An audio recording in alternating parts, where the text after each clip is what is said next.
None of us have the right to know what some of us hold in our souls, nor does every dark corner deserve a light. Come through, Aunt Vi.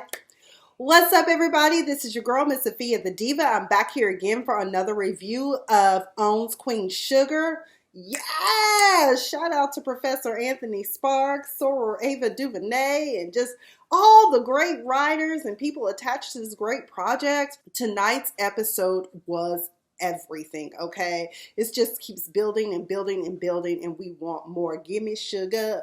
I want that sugar. Hot sugar. Honey, we saw somebody else came back that wanted a little hot sugar too. So, as we all know, this particular season, season 4, is based upon a book written by Nova without the proper consent, as far as I'm concerned, of certain members. My thing is, you change people's names, but people know who your family is, so what the fuck were you thinking? Very disappointing, because we all know somebody in the family that's like this, okay?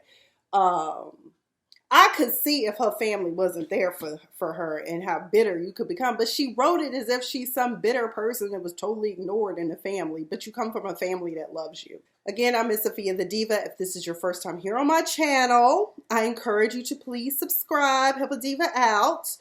You know, YouTube has this thing where you have to have 1,000 or more followers. I'm at 363.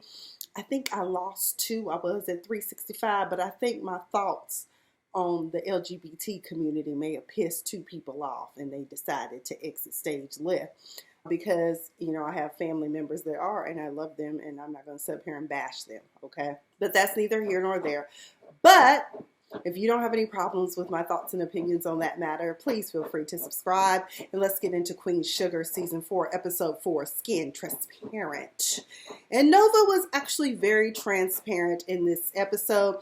However, we still have questions about whether in the book she disclosed all her dirty laundry, since she exposed everyone else. Just put it all out in the world's front lawn, so to speak.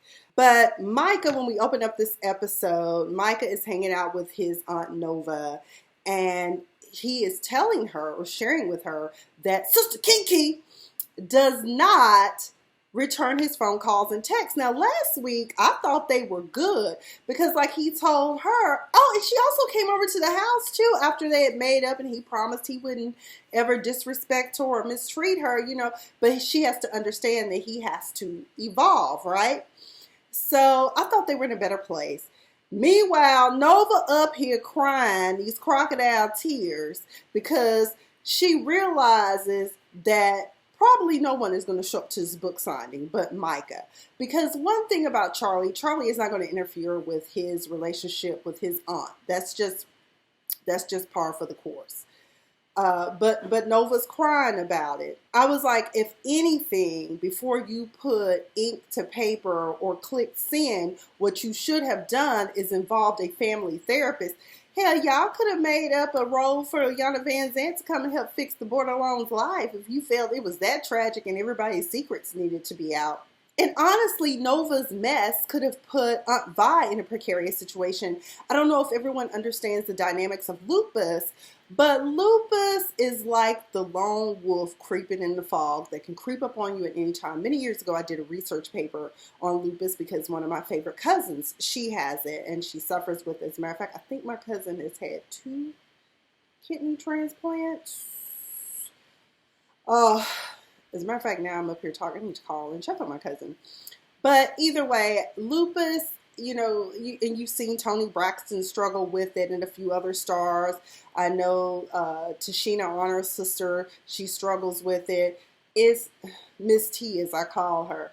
Stress will agitate it. And if you're stressed out, your body will, it's just really bad. So we learned that Vi has stayed up all night. Hollywood's like, you've been up half the night. She claims she's working on recipes.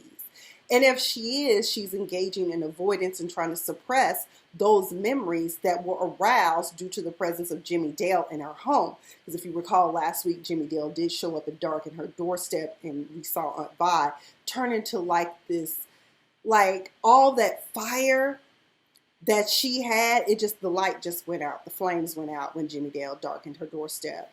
And it's almost like now that I think back on it, when he was talking to her, you notice he started talking to her like she was a child. And she became very childlike in some respects. But it almost makes me think when he said, you just Ernest's sassy sister, that he was trying to beat the sass out of her. And if I can just detour here briefly, sometimes that's what men who like to control strong women, they see us as strong. They want to possess us and control us. But they figure beating us into submission physically, mentally, financially, or all three is the way to go to kill our spirit. But I guess Vi was such a spitfire, he couldn't do it. And even when he attempted to do it, when her family found out Ernest gave him an ass beating, he never forgot and thought he was going to get over with Hollywood. But I'm just saying, ladies, we need to protect our energy and personal space. No man is worth it. If you're spirited and some man is trying to bring you down and define who you are, Devon Franklin said it best, no relationship should make you compromise in order to be recognized. So remember that. Last week, Romero had mentioned to Charlie that it's a lot of migrant and immigrant workers out here on these farms that need health care but not a means to get it. So she provided a space this week for that. And also last week, I forgot to note in my review is the fact that Romero brought up the fact that some migrant workers died on the properties during the storm. And if I remember in season 1, when Charlie first came on the scene, she had made them go back out into the fields and it wasn't even safe for them to be out there. But I think ultimately it was a gunshot. I don't know if it was lightning or a gunshot, but something wasn't right about that. So I thought that was very nice. Micah comes up and sees Romero, and now I know exactly what Romero does, because I couldn't remember. I was like, is he a doctor or a nurse? He's a PA, a physician's assistant, which hell, sometimes they better than the real doctor, because I love my dermatologist, but our personalities clash. We strong, black, educated people. So I ended up going to his PA all the time when I was in LA. Love him. We just about my treatment. So I was like, dude, at one point I wanted to be a doctor. I kind of know a little thing about biology and chemistry and all of that. I just chose to go the legal route, and that's why I don't mess up my medical situation. So I thought that was very nice of Charlie, but Charlie does introduce Micah to her friend Romero, and he can tell, Mama, who this man? Back at Aunt Vi's diner, she is on edge. She's trying to put together some pies and things for Ralph Angel's presentation to the new farm workers that are fresh out of prison. They're going to be coming. She's like on edge.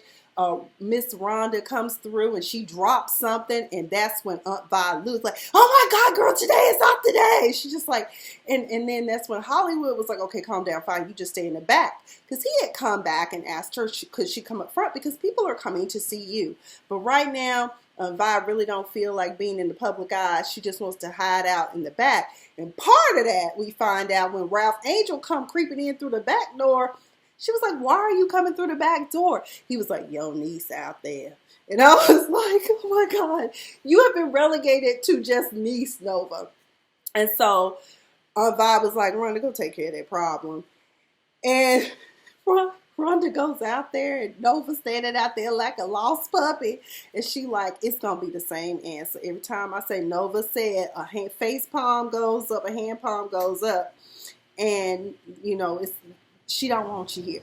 And like somebody else said on Twitter, and I died laughing. She was like, she didn't want you at her house. She told you she didn't want to see you anymore. What makes you think she would want you to come down to the restaurant? I mean, girl, what is you doing, baby? Help it make sense, Lord. We don't know. So it just don't make any sense. Creep into the damn restaurant. Hell wrong with you, Nova. So that same day, Ralph Angel was out on the farm giving a presentation about everyone, about the work and how he overcame, going from prison to being back to being a productive contributor to society. And some man raised his head. He was like, do they pay consistent wages? And he was like, basically Ralph Angel was like, if you looking to become a millionaire, ain't here, but we look out for you. Shut that down real quick. Look, beggars can't be choosers, baby. Come on now. Y'all know Charley be getting intel about the Landry. She's hired a PI who goes out and does all the digging. And, you know, there's a question about the Landry's land purchase that comes up, I guess, in the minutes or something. Now, what was not disclosed is the fact that they now have a federal project where I can see eminent domain happening. Because when the feds are involved, I mean, it happens on state and federal level, but the feds, they can come through like a damn bullet train and take it out. So there's a highway project. Permits were purposely misfiled so they could delay things and kind of just hide it up. You know, hide it. It's also discovered that they're putting all their money behind and muscle behind Jacob Boudreaux. But here's my thinking on this before it even gets to this. I forgot what the councilwoman's name was, but she's giving up her seat and she don't want to fight the Boudreaux and the Landrys. But in my mind, I'm also thinking, well, you know, Jacob has a sweet spot for Charley, and he did just disclose to us how miserable he is existing in the family structure in which he finds himself, and how he knows that what they do is wrong. Even if he gets elected, I am of the mindset that perhaps Jacob Boudreaux could be the turnkey to turn all this around and make all well and protect the people. But I can tell that the councilwoman, they may have actually gotten to her because she looked shook. Okay, she was like, girl, let me tell you something. You in danger, Charlie. Don't fuck with these people. I mean, that's basically what she was like. But I was like, for you to tell Charlie to stand down and pick your battles, you don't know who Charlie Bordelon is, honey. And after what we found out about Earnest, I was like, do you know whose blood is pulsing through her body? But I don't understand it. And white people are like that. Rich, white, them old school Southern white people. Put it to you this way. Years ago, I never realized until I watched The Help, and I'm 42 now. I can't remember how old I was. I realized that my Aunt Betty that raised me was the help for this family where I grew up in Mississippi, and they did not have a good reputation in town. They were just fucking bullies, and so I'm just like, but there's plenty to go around. I mean, hell, y'all got oil money. It's not like y'all need to be bullying people off land or being, you know, gifting something to someone for a period of time and then snatching it up. Like, even my law professor my torts professor in law school knew who this family was because he was from Mississippi too. So they just, you know, I don't understand that. Why y'all black people can't have nothing. You don't want black people, you don't want poor people, you want migrant people, you don't want anyone to have anything. It's just all about you. I mean, there's enough to go around. There's enough to go around. You don't have to rule the world. Meanwhile, Nova up here died, the ref angel cried, this shit to my bro, when you call me back, I leave tomorrow. Ain't nobody coming over. Ain't nobody coming to see you, Otis. No, ain't nobody coming. They hate you. You're an outcast. You're a pariah. Stay away. Let me tell you something. When you drop dead and die, they won't even come spit on your grave. That's how much they don't like you right now. I'm glad that Aunt Vi did make amends with Rhonda in this episode, and I like that. I think that Rhonda knows what's going on. I hope she does. And so, she apologized, and I think that's very important for us as business owners to always look out for our workers. I am concerned about the flashbacks that Vi is having. At one point, I thought that maybe Jimmy Dale had showed his ass back up to the diner, but it turns out it was Mr. Prosper talking about how good Vi's cooking was. It was her cooking. His wife's cooking was almost as good as Aunt Vi's, and then he had a moment, which makes you want to hug him. Because, I mean, he's such a great actor, and you feel it. You just feel it. You want to hug him, be like, oh, Paul, it's going to be okay. Because he misses his wife. She's deceased. Charlie goes to see Frances Boudreaux. Miss Frances Boudreaux. Hey, baby. Down to the country club. Okay. And Charlie walks up. Frances and offer her a drink. She's like, no, thank you. I'm here to talk business. Let's talk. Come to find out, Frances has now fucking read the book too. I'm like, God damn it, Nova, this book is getting around. And she's like, you're not like them. Talking about the black folk working at the country club. Charlie was like, say what now? Bitch, do you want me to go upside your head? Let me snatch that hat off. I will say this. Frances looked dressed to kill, honey. She looked good. Whoever, the lady that does the fashions and styling for Queen Sugar, she nailed her look. And whoever did the makeup, flawless. fabulous. But she told Charley that the reason why she said that is because you're a capitalist just like us. And basically what she was saying in that moment is that money don't see no color, baby. You got what it takes to make money. You took on the basketball league. You built a franchise player. You built your husband up. Girl, you got what it takes. But Charley ain't here for those accolades. And plus, I would have felt taken aback by somebody telling me I'm not like them. What do you mean not like them? I'm black. What are you talking about? I don't know how to feel about Frances. I really believe she was an ally. Maybe she still is. Maybe she's working on something, don't want Charley to be part of it.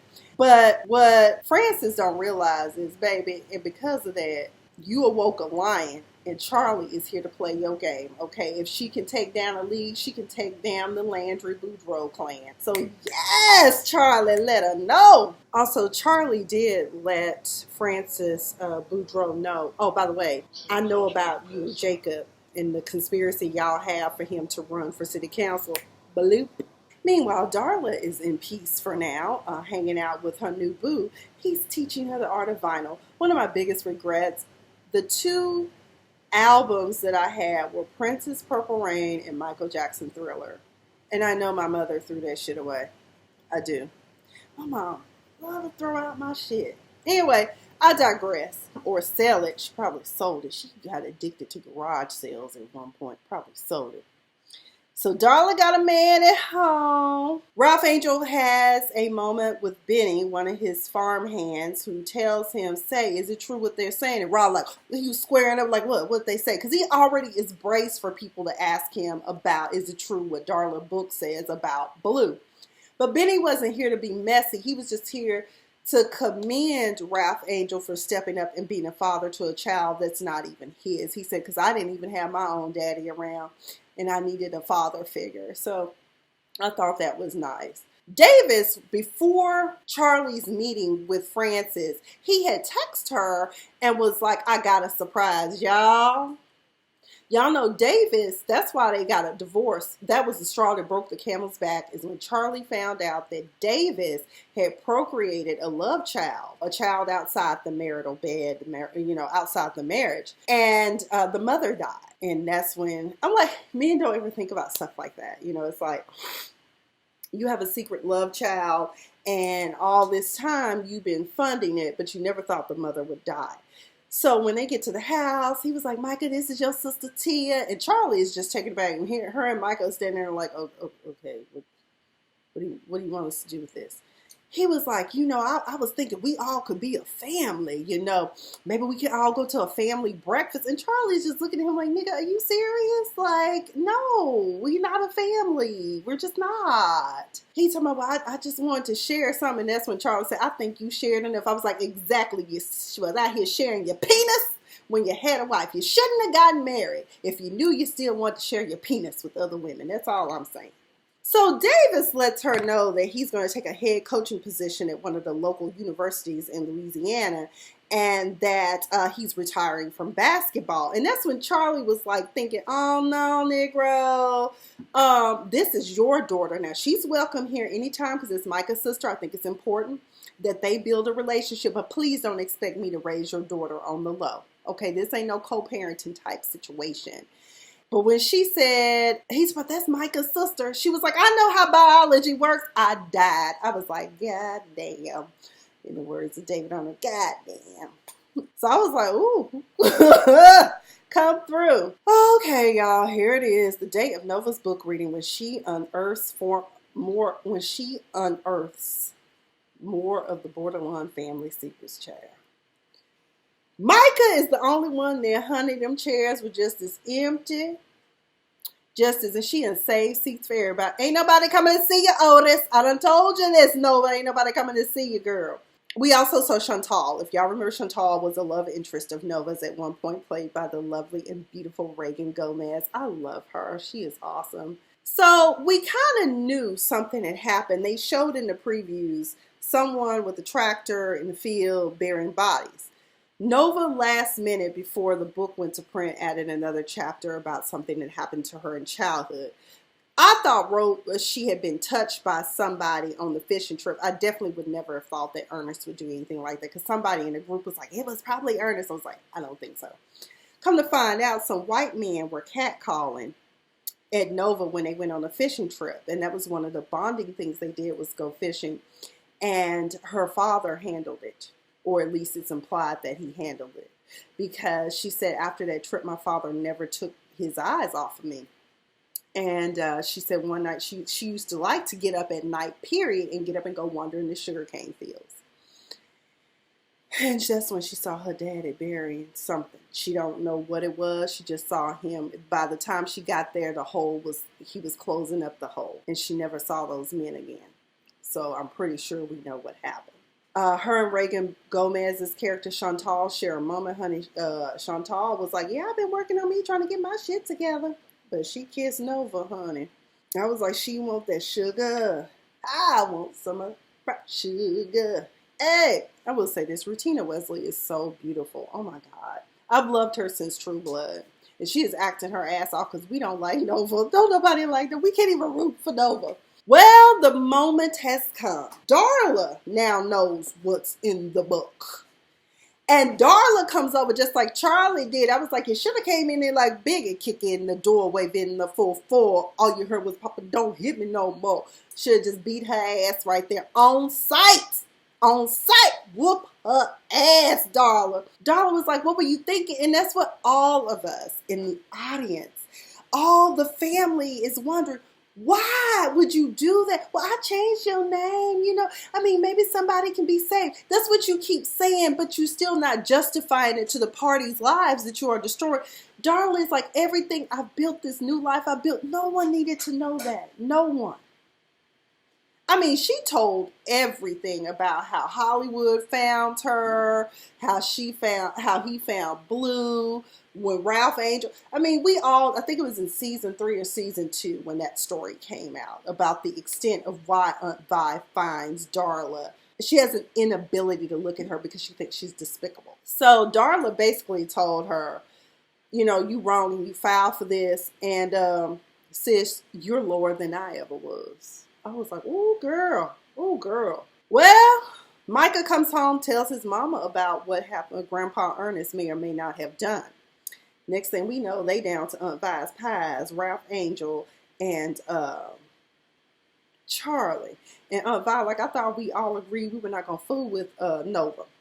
And that's when they tell her, well, we found out that our father did something. He may or may not have done something. And then that's when Aunt Vi goes into wonderful soliloquy about how sometimes we shouldn't always want to know everybody's business, how we don't need to know everything that people hold to their soul, how sometimes some things are just left better unsaid. Not every dark corner deserves a light. Sometimes we die with secrets that only God and I know. And it's true. And that's one of the things I've had to reconcile with. There are people I know that sometimes wonder, well, Fia left California and never said bye. Just something I felt like I had to do. I'm on a journey. I had to get out of California. I couldn't afford to live there. My health was failing. I didn't foresee a future with what was going on there career-wise, and I don't know about Atlanta anymore either. I may move on to the next state. You just never know. But I did it because I had to do it for me, and I didn't feel like it was a story for me to blast everybody. Unfortunately, social media leads everyone to believe you have to share everything about your life, and you don't. I think it's very important. If you want to keep something close to your chest, so be it. And I've spoken on this before. One of the things sometimes that people don't speak about things is because who wants that to get out? Especially if people find out that Earnest killed 3 white men. They just kind of disappeared. And that's the best thing about owning a farm. You can bury bodies that can never be discovered.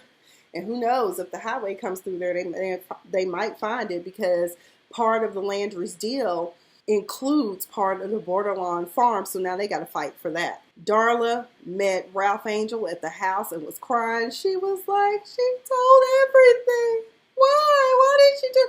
I got emotional. Then we switched to Aunt Vi. I was like, oh, Lord, Ava, you're doing us wrong, soror.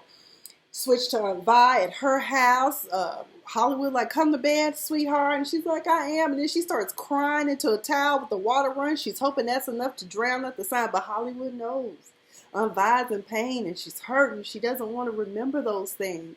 Because she even said it. She said, maybe Jimmy Dale is one of those things that's close to my soul that I never wanted to. He's my dark corner. I never wanted light shined on it. Nova's still calling Ralph Angel. I'm still trying to figure out, why are you calling Ralph Angel? I think she tried to call Aunt Vi. And, you know, you should have thought about that before you click send. She calls Chantal, reaches out to her, and Chantal even checks her too. She's basically like, you know where I am. Why don't you just come over here? But you know what, Nova, you haven't changed. You need to work on you.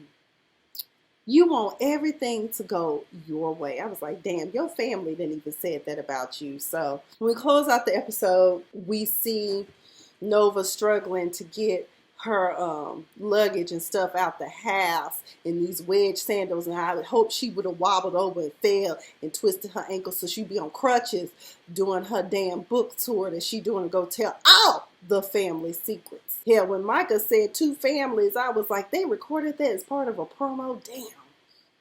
Oh, Nova, this book. Next week, it looks like we'll find out the power and extent of the Landry's money, because we see ICE coming to this makeshift clinic that Charlie had set up. They're arresting everybody. Blue knows something, and Ralph Angel says he knows. Somebody must have said something to him at school. Thank you, Nova, for ruining a child's life. Hopefully there's a good private school we can send him to so that he can hide out from the shame that you have brought upon him. Or maybe he can just be homeschooled. But Nova, you should have thought about the consequences before you click send, because now you're an outcast from your family. Anywho, y'all comment down below. Let me know what you thought about this episode of Queen Sugar, Season 4, Episode 4, Skin Transparent. You know how I feel, because my emotions have been very well, I believe, displayed throughout this review. But yeah, it's disturbing. And for those of you who think that it's cute to do that, don't. Especially if you come from a loving family.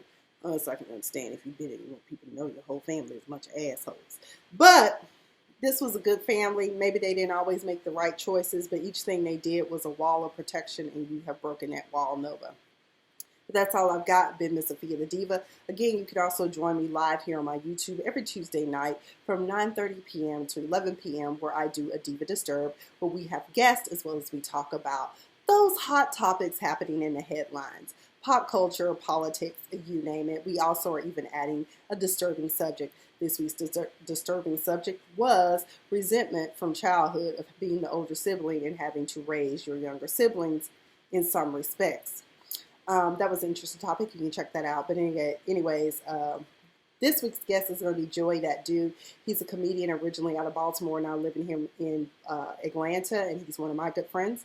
And I will see y'all. And as always, stay fabulous, buttercups. Oh, and subscribe. Hit the subscribe button.